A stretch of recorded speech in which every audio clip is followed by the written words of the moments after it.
Assalamualaikum warahmatullahi wabarakatuh. Kami dari kelompok 4 Keterampilan Agama, Prodi Hukum Ekonomi Syariah, Unit 1 Semester 1. Nama saya Dwi Citra Amanda dan dua anggota saya Ramita Ira dan Fatimah Halim. Kami akan menjelaskan tentang pengertian sholat jamak dan sholat kasar. Sholat jamak adalah mengumpulkan sholat zuhur dan sholat asar atau sholat maghrib dan sholat isya.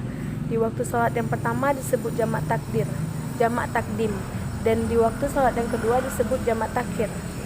Melaksanakan jamak adalah boleh, sebagaimana seseorang yang melakukan jamak bila sholat sendirian dan tidak jamak bila sholat berjamaah.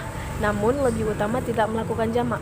Menurut Yusuf Qardawi, sesungguhnya kebolehan menjamak itu jarang dan kemungkinannya sangat kecil, hanya dalam rangka menghilangkan masyakat serta kesulitan yang kadang-kadang dihadapi manusia.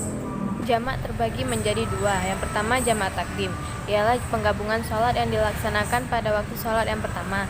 Syarat-syarat jamak takdim: yang pertama, jarak perjalanan minimal 2 marhalah. Yang kedua, dalam perjalanan yang diperbolehkan atau bukan perjalanan haram.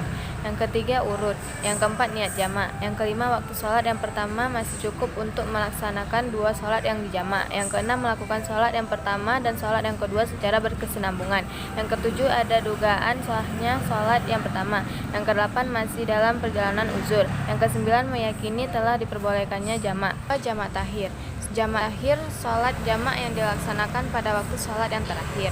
Syarat-syarat jamak takhir: yang pertama, niat jamak terakhir di waktu sholat yang pertama, sekiranya masih tersisa kadar waktu untuk melakukan 1 rakaat sholat. Yang kedua, masih dalam perjalanan uzur hingga sholat yang kedua selesai.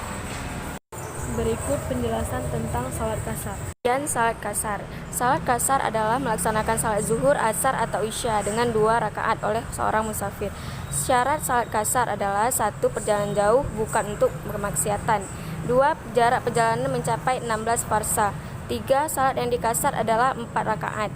4. Berniat mengkasar salat ketika takbiratul ihram. 5. Tidak bermakmum pada orang yang mukmin atau penduduk setempat. 6. Keperluan atau kepentingan mendesak. Jadi, simpulan salat jamak adalah mengumpulkan salat zuhur dan salat asar atau salat maghrib dan salat isya di waktu salat yang pertama yang disebut jamak takdim, atau di waktu salat kedua yang disebut jamak takhir. Sedangkan salat kasar adalah melaksanakan salat zuhur, asar atau isya dengan 2 rakaat oleh seorang musafir. Sekian dari kelompok kami, lebih dan kurang kami mohon maaf. Wabillahi taufik wal hidayah. Wassalamualaikum warahmatullahi wabarakatuh.